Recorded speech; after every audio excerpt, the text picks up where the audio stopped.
Hello दोस्तों, मैं हूं निहाल यादव और स्वागत करता हूं सभी का जीपीएल एकेडमी के इस यूट्यूब चैनल में। स्टूडेंट, आज की इस वीडियो लेक्चर में हम लोग अप्लाइड फिजिक्स सेकेंड को पढ़ने वाले हैं। तो चलिए स्टूडेंट, आज की इस वीडियो को हम लोग शुरू करते हैं। बट उससे पहले अगर आप हमारे इस चैनल पर पहली बार आए हो, प्लीज़ हमारे इस चैनल को सब्सक्राइब कर लीजिएगा और नोटिफिकेशन बेल आइकन पर क्लिक कीजिएगा ताकि आने वाले जितने वीडियो हों आप सभी को सबसे पहले मिल सके। तो आज इस वीडियो लेक्चर हम लोग चैप्टर नंबर 2 पढ़ने वाले हैं, जिसका नाम है तरंग प्रकाश की वेब ऑप्टिक्स। इसके चैप्टर नंबर 2 को मैंने ऑलरेडी स्टार्ट कर दिया है। इसके मैंने 2 पार्ट अपलोड कर दिया है। तो अगर आप वो दोनों पार्ट वीडियो नहीं देखे हो तो लिंक उसका आपको डिस्क्रिप्शन बॉक्स में मिल जाएगा, जाकर आप वहाँ से देख सकते हो पार्ट 1 और पार्ट 2 को। तो आज इस पार्ट 3 में हम लोग देखेंगे लेंस के बारे में पढ़ने वाले, लेंस होता क्या है। चलिए सर, इस वीडियो को हम लोग शुरू करते हैं। आगे देखते हैं हम लोग लेंस के बारे में हम इस वीडियो में पढ़ने वाले हैं। चलिए हम लोग लेंस देख लेते हैं। चलिए आगे लेंस, अब हम इस लेंस के बारे में पढ़ेंगे। लेंस क्या होता है इसकी हम लोग फुल डिटेल इस वीडियो में जानने वाले हैं। तो बने रहिए हमारे इस वीडियो को पूरे लास्ट तक। चलिए शुरू करते हैं लेंस के बारे में जानना। सबसे पहले हम बता दें आपको लेंस होता क्या है, इसके बारे में हम थोड़ा सा आपको डिस्कशन कर दें कि लेंस क्या होती है। लेंस कहते हैं किसे? दो गोली अथवा एक गोली तथा एक समतल पृष्ठों के मध्य घिरे पारदर्शी को लेंस कहते हैं। क्या लेंस किसे कहते हैं? एक गोली अथवा एक गोलीय तथा एक समतल पृष्ठों के मध्य घिरे पारदर्शी माध्यम को क्या कहते हैं? हम लोग लेंस कहते हैं। लेंस सर 2 प्रकार की होती है। लेंस कितने प्रकार की? 2 प्रकार की होती है। एक होता है आपका कन्वेक्स लेंस। कौन सा? एक होता है कन्वेक्स लेंस, एक होता है आपका कनकेव लेंस। यानी कि एक होता है आपका उत्तल लेंस और एक होता है आपका अवतल लेंस। 2 प्रकार के लेंस होते हैं। अब हम लोग जानते हैं कन्वेक्स लेंस होती क्या है और कन्वेक्स लेंस कितने प्रकार की होती है। तो सर जो कन्वेक्स लेंस होती है वो आपके टोटल 3 प्रकार की होती है। एक होता है उभयोत्तल। फर्स्ट क्या होता है सर? आपका उभयोत्तल। कौन सा प्रकार होता है? फर्स्ट होता है आपका उभयोत्तल। दूसरा होता है आपका समतल उत्तल। तीसरा होता है आपका अवतल उत्तल या अवतलोत्तल। ये आपके 3 प्रकार के उत्तल लेंस के 3 प्रकार होते हैं। और इन तीनों का डायग्राम आप यहाँ देख सकते हो। ये रहा आपका उभयोत्तल का डायग्राम, ये रहा आपका समतल उत्तल का डायग्राम और ये रहा आपका अवतल उत्तल का यानी कि या अवतलोत्तल का डायग्राम। समझ सकते हो आप लोग डायग्राम देखकर। अब जानते हैं अवतल लेंस कितने प्रकार की होती है। सर जो अवतल लेंस होता है वो 3 प्रकार की होती है। कितने प्रकार की होती है सर? ये 3 प्रकार की होती है। पहला होता है आपका उभयोत्तल। क्या? उभयोत्तल या द्विअवतल। दूसरा होता है आपका समतल अवतल। क्या होता है? समतल अवतल। तीसरा होता है आपका उत्तलावतल या उत्तलोत्तल। इस तरह से आपके उत्तल लेंस के टोटल 3 प्रकार के होते हैं। जो उत्तल लेंस होता है सर वो 3 प्रकार का होता है। जो अवतल लेंस होता है वो भी आपका 3 प्रकार होते हैं। इस तरह से हम लोग और जो लेंस होती है उसे हम लोग जान लें कि लेंस कहते हैं किसे और लेंस के कितने प्रकार की होती हैं। और लेंस हमारी 2 प्रकार की होती है। लेंस हमारा 2 प्रकार का होता है, तो उत्तल लेंस एक होता है अवतल लेंस। और उत्तल लेंस आपके 3 प्रकार की होती हैं और अवतल लेंस आपके 3 प्रकार होते हैं। इतनी सभी मटेरियल को हम लोग इस वीडियो में यहाँ तक देख लिए। आगे देखते हैं हम लोग लेंस की क्षमता, पावर ऑफ लेंस क्या होती है, लेंस ऑफ पावर क्या होता है, कि लेंस की क्षमता क्या होती है और लेंस की क्षमता किसे कहते हैं। तो सर लेंस की क्षमता किसे कहते हैं? लेंस की क्षमता फोकस दूरी के व्युत्क्रम के बराबर होती है। जो लेंस की क्षमता होती है सर उसे हम लोग पी से रिप्रेजेंट करते हैं। किससे रिप्रेजेंट करते हैं? उसे हम लोग पी से रिप्रेजेंट करते हैं। उत्तल लेंस की क्षमता जो होती है, जो लेंस की क्षमता होती है उसे हम लोग पी से रिप्रेजेंट करते हैं। और जो पी होता है वो 1/f के इक्वल होता है। यानी क्या होता है? वो 1/f के इक्वल होता है। यानी जो हमारी लेंस की क्षमता होती है वो हमारी फोकस दूरी के व्युत्क्रम होती है। यहाँ पर फार्मूला बात करें तो फार्मूला आपका क्या बनता है? P = 1/f। क्या बनता है? 1/f। f जब आपकी मीटर में दिया हो, यही जब f आपके सेंटीमीटर में दिया हो तो यहाँ हो जाता है 100। जैसा कि आपको यहाँ ऊपर दिख रहा है, यहाँ मैंने लिख रखा है। ये रहा आपकी फार्मूला। इस फार्मूले को आप लोग याद कर लीजिएगा। इसका जो यूनिट होता है, मात्रक होता है डायोप्टर। क्या होता है? डायोप्टर। ठीक है। अब जानते हैं प्रतिबिंब का रेखीय आवर्धन। रेखीय आवर्धन क्या होती है हमारी, मैग्निफिकेशन क्या होता है। लेंस से बने प्रतिबिंब की लंबाई, ध्यान समझिएगा सर। लेंस से बने प्रतिबिंब की लंबाई, इसे देखिएगा और इसे देखिएगा, और आप लोग इसे देखें, लेंस से बने प्रतिबिंब की लंबाई तथा वस्तु की लंबाई का अनुपात क्या कहलाता है? हमारा आवर्धन कहलाता है। यानी कि लेंस से अब जो प्रतिबिंब बनेगा वो लेंस से ही बनेगा, तो लेंस से बने प्रतिबिंब की लंबाई और वस्तु की लंबाई का जो रेशियो होता है, अनुपात होता है, वही कहलाता है हमारा रेखीय आवर्धन। क्या कहलाता है हमारा? वही रेखीय आवर्धन कहलाता है। और रेखीय आवर्धन को हम लोग एम से रिप्रेजेंट करते हैं। किससे रिप्रेजेंट करते हैं सर? एम से रिप्रेजेंट करते हैं। अगर दोस्तों हमारी ये वीडियो अगर पसंद आई है तो वीडियो को लाइक कीजिएगा। अगर आप मेरे सेकेंड सेमेस्टर के बैच से ज्वाइन होना चाहते हो, मेरे कोर्स से जो ज्वाइन होना चाहते हो, आप मेरे कोर्स को ज्वाइन कर सकते हो। 9369183507 पर कॉन्टैक्ट कीजिएगा, आपको मेरे कोर्स में ज्वाइन कर दूंगा। कोर्स के बारे में हम लास्ट में बात करेंगे, अभी हम अपने पढ़ाई के बारे में बात कर लेते हैं। अब हम लोग जानते हैं व्यतिकरण क्या होती है, इंटरफेरेंस क्या होती है। व्यतिकरण हम लोग कहते हैं किसे, ध्यान समझिएगा, हर एक पॉइंट को आप लोग ध्यान समझिएगा सर। तो व्यतिकरण किसे कहते हैं साहब? व्यतिकरण क्या होती है इससे हम लोग जानते हैं सबसे पहले कि व्यतिकरण कहते हैं किसे हम लोग। व्यतिकरण क्या होता है? जब किसी माध्यम में एक ही आवृत्ति की दो तरंगे एक साथ एक ही दिशा में चलती हैं।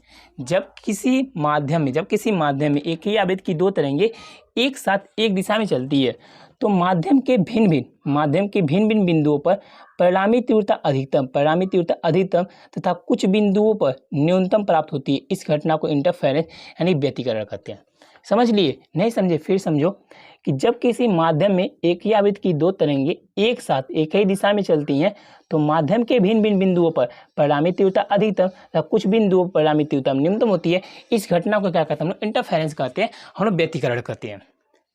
बात करते हैं व्यतिकरण के टाइप। तो व्यतिकरण दो प्रकार होती है, एक होती है संपोषी व्यतिकरण, एक होता है आपका विनाशी व्यतिकरण। क्या होता है सर? एक होता है संपोषी व्यतिकरण, एक होता है आपका विनाशी व्यतिकरण। अब जानते हैं हम लोग संपोषी व्यतिकरण किसे कहते हैं और विनाशी व्यतिकरण किसे कहते हैं। ठीक है, फर्स्ट आपका क्या था? संपोषी व्यतिकरण और दूसरा था आपका विनाशी व्यतिकरण। सबसे पहले हम जानेंगे संपोषी व्यतिकरण किसे कहते हैं। क्या जानेंगे हम लोग? संपोषी व्यतिकरण किसे कहते हैं? तो सर संपोषी व्यतिकरण किसे कहते हैं? जिन बिंदुओं पर परिणामी तीव्रता अधिकतम होती है उन बिंदुओं को उच्चिष्ट बिंदु कहते हैं। उन बिंदुओं का कहते हैं उच्चिष्ट बिंदु कहते हैं। और इस बिंदु पर हुए व्यतिकरण, उस बिंदु पर जो व्यतिकरण होता है उसे कहते हैं हम लोग संपोषी व्यतिकरण। क्या कहते हैं हम लोग? उसे कहते हैं हम लोग संपोषी व्यतिकरण। नेक्स्ट हमारा विनाशी व्यतिकरण। विनाशी व्यतिकरण किसे कहते हैं? जिन बिंदुओं पर परिणामी तीव्रता न्यूनतम तथा उन बिंदुओं को न्यूनिष्ठ बिंदु कहते हैं। जिस पर परिणामी तीव्रता क्या होगी? न्यूनतम होगी, उन बिंदुओं को कहेंगे हम न्यूनतम। और उन बिंदुओं पर जो हमारी व्यतिकरण होती है, इंटरफेरेंस होती है, उसे कहते हैं हम लोग विनाशी व्यतिकरण। आई होप आप लोग लेंस के बारे में और व्यतिकरण के बारे में समझ गए होंगे। आगे बढ़ते हैं सर, और आगे हम जानते हैं यंग का व्यतिकरण संबंधित जो दिक् रेखाचित्र प्रयोग था उसके बारे में जानते हैं। यानी कि young double slit interference experiment के बारे में हम लोग आगे देखते हैं।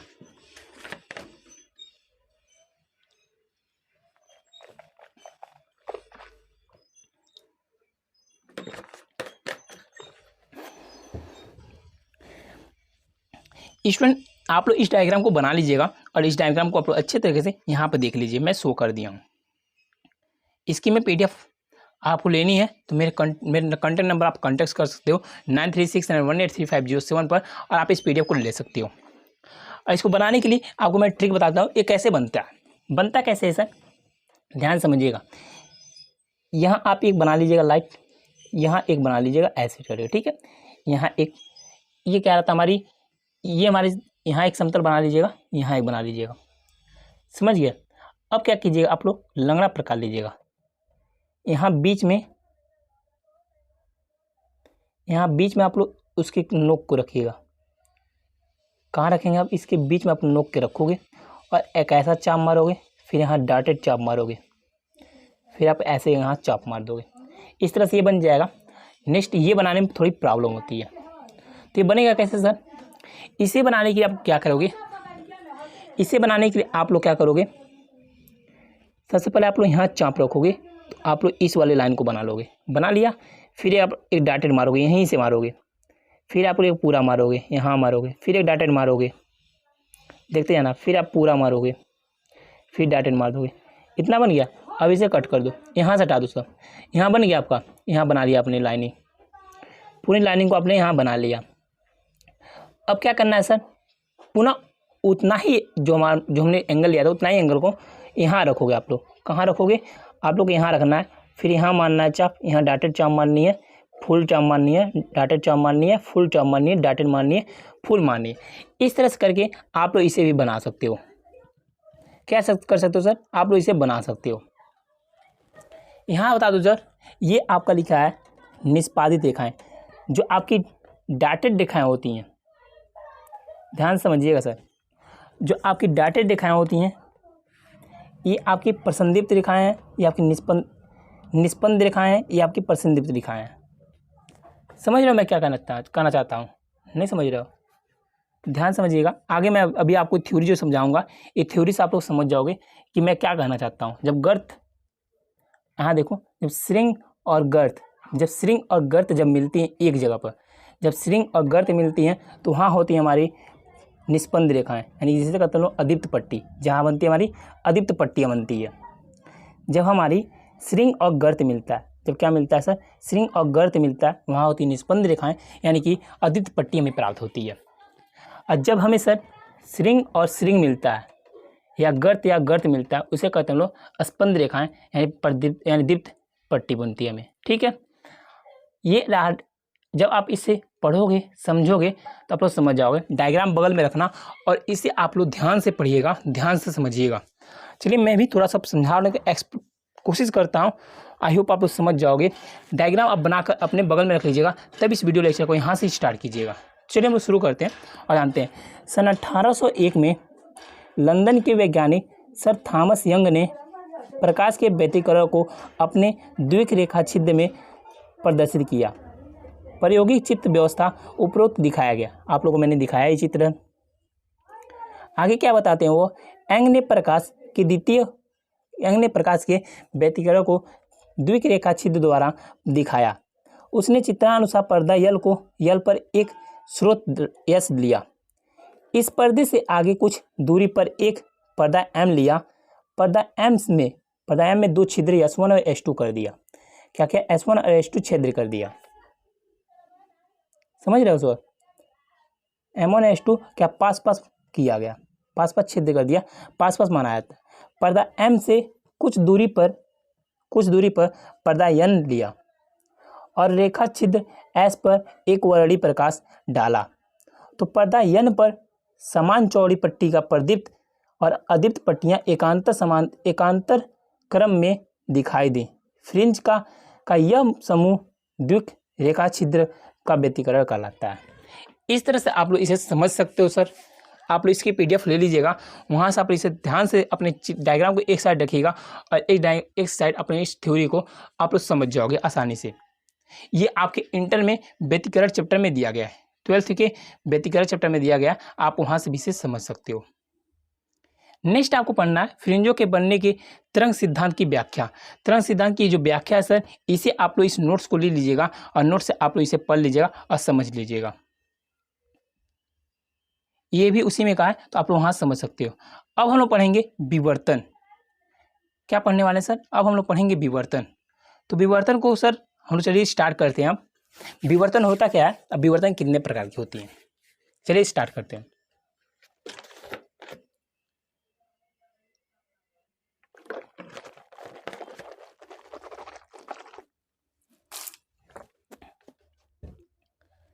विवर्तन क्या होता है?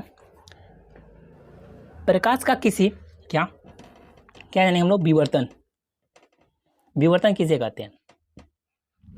प्रकाश का किसी अवरोध अथवा छिद्र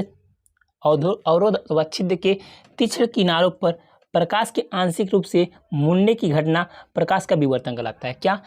प्रकाश का किसी अवरोध अथवा छिद्र के तीक्ष्ण किनारों पर प्रकाश के आंशिक रूप से मुड़ने की घटना प्रकाश का विवर्तन कहलाता है। विवर्तन दो प्रकार के होते हैं। विवर्तन कितने प्रकार के? दो प्रकार के होते हैं। तो फर्स्ट क्या होता है सर? फर्स्ट होता है फ्रेजनल विवर्तन और दूसरा होता है फ्राउनहोफर। पहला होता है आपका फ्रेजनल विवर्तन और दूसरा होता है फ्राउनहोफर विवर्तन। तो फ्रेजनल विवर्तन किसे कहते हैं और फ्राउनहोफर विवर्तन किसे कहते हैं? फ्रेजनल विवर्तन किसे कहते हैं हम लोग? फ्रेजनल विवर्तन में प्रकाश स्रोत तथा पर्दा विवर्तनकारी अवरोध से सीमित दूरी पर होते हैं। क्या फ्रेजनल विवर्तन में क्या होता है सर? फ्रेजनल विवर्तन में प्रकाश स्रोत तथा पर्दा जो होता है वो विवर्तनकारी अवरोध से समान दूरी पर होते हैं। कैसे होते हैं? ये समान दूरी पर होते हैं। और इसमें क्या होता है? फ्राउनहोफर में सर आपके होती हैं, फ्राउनहोफर विवर्तन में प्रकाश स्रोत तथा पर्दा विवर्तनकारी अवरोध से सीमित दूरी पर नहीं होती, या क्या कहते हैं, प्रकाश स्रोत से और पर्दा जो होता है वह सीमित दूरी पर, विवर्तनकारी से सीमित दूरी पर वो नहीं होता है। इसे हम लोग कहते हैं फ्राउनहोफर विवर्तन। फ्राउनहोफर विवर्तन जो होता है सर, इसमें दो जो फ्राउनहोफर होते हैं, इसमें दो उत्तल लेंस का प्रयोग किया जाता है। फ्राउनहोफर में इसमें तरंगाग होती है वह समतल होता है। यहाँ मैं भूल गया बताना, यहाँ जो फ्रेजनल विवर्तन होता है इसमें लेंस का प्रयोग नहीं होता है। फ्रेजनल विवर्तन में लेंस का प्रयोग नहीं किया जाता है। इसमें जो तरंगाग होती हैं वो बेलनाकार या गोलाकार होती हैं। और जो फ्राउनहोफर होता है इसमें क्या होता है सर, इसमें दो उत्तल लेंस का प्रयोग किया जाता है। इसमें तरंगाग जो होती हैं वो समतल होती हैं। अब जानते हैं एकल छिद्र द्वारा विवर्तन। एकल छिद्र द्वारा विवर्तन क्या होती है? एकल छिद्र द्वारा विवर्तन किसे कहते हैं सर? इसके लिए विवर्तन प्रतिरूप प्राप्त करने के लिए एक और काला पेंट की हुई बायोलॉजिकल स्लाइड लेते हैं, जिसके रेजर ब्लेड से बारीक छिद्र कर देते हैं। बारीक छिद्र कर देते हैं। इसके कुछ मीटर की दूरी पर रखी जलती हुई मोमबत्ती को देखते हैं तो एक श्वेत चौड़ी पट्टी प्राप्त होती हुई दिखाई पड़ती है, जिसके दोनों ओर अपेक्षाकृत कम चौड़ी रंगीन पट्टियां प्राप्त होती हैं, जिसकी तीव्रता घटती जाती है। यही एकल छिद्र द्वारा विवर्तन प्रतिरूप होती है। आप लोग इस डायग्राम को देखो सर, क्या करते हैं हम लोग, ऐसी एक स्लाइड लेते हैं, बहुत बड़ी स्लाइड लेते हैं, इसमें क्या करते हैं हम लोग, ब्लेड लेते हैं, ब्लेड से एक छिद्र कर देते हैं। जब ब्लेड से छिद्र कर देते हैं और इसके सामने क्या करते हैं, छिद्र करने के सामने हम लोग क्या करते हैं, एक किसी मोमबत्ती को खड़ा कर देते हैं। मोमबत्ती खड़ा करते हैं, मोमबत्ती जो जलती है वो हमें क्या करती है, डिफ्लेक्ट, वो हमारी आंखों पर पड़ती है। क्या करती है, वो हमारी आंखों पर पड़ती है। यही हमारी कहलाती है एकल छिद्र द्वारा विवर्तन कहलाती है। ठीक है सर, आगे नेक्स्ट वीडियो हम लोग क्या पढ़ेंगे, हम लोग विवर्तन की ज्यामितीय व्याख्या क्या पढ़ेंगे, विवर्तन की क्या ज्यामितीय व्याख्या है, इसे हम लोग पढ़ने वाले हैं। तो सर आज की इस वीडियो को बस हम यहीं खत्म करते हैं और मिलते हैं नए वीडियो में नए टॉपिक के साथ। तब तक के लिए बाय बाय, जय हिंद, टेक केयर। दोस्तों थोड़ी सी 1 मिनट और अपना दीजिएगा, 1 मिनट बस दीजिएगा। क्या मैं बताना रहा हूँ, अपने कोर्स के बारे में बता दूँ तो मैंने एक कोर्स लॉन्च किया है, जिस कोर्स का मैंने नाम रखा है तांडव बैच। क्या बैच का नाम रखा है सर? बैच का नाम आपका तांडव बैच। अरे इस बैच में आपको ज्वाइन होना है। ज्वाइन होकर अगर आप अपनी जो प्रिपरेशन है उसे 100% करना चाहते हो, यानी कि इसमें आपको नोट्स मिलने वाले हैं। लास्ट 5 ईयर्स के पेपर सोल्यूशन मिलेंगे, आपको गेस्ट पेपर मिलेंगे, मॉडल पेपर मिलने वाले हैं, ऑल बुक की PDF मिलेगी, इंपॉर्टेंट क्वेश्चन मिलेंगे, लाइव क्लासेस मिलेंगे, गोल्ड की PDF मिलेगी, सॉल्व पेपर मिलेंगे। इतनी सारी मटेरियल आपको हमारी टीम GPA एकेडमी दे रही है। तो आपको क्या करना है, आपको इस नंबर पर कॉन्टैक्ट करके आप कोर्स को ज्वाइन कर सकते हो। 9369183507 पर कॉन्टैक्ट करके आप कोर्स को ज्वाइन कर लीजिएगा।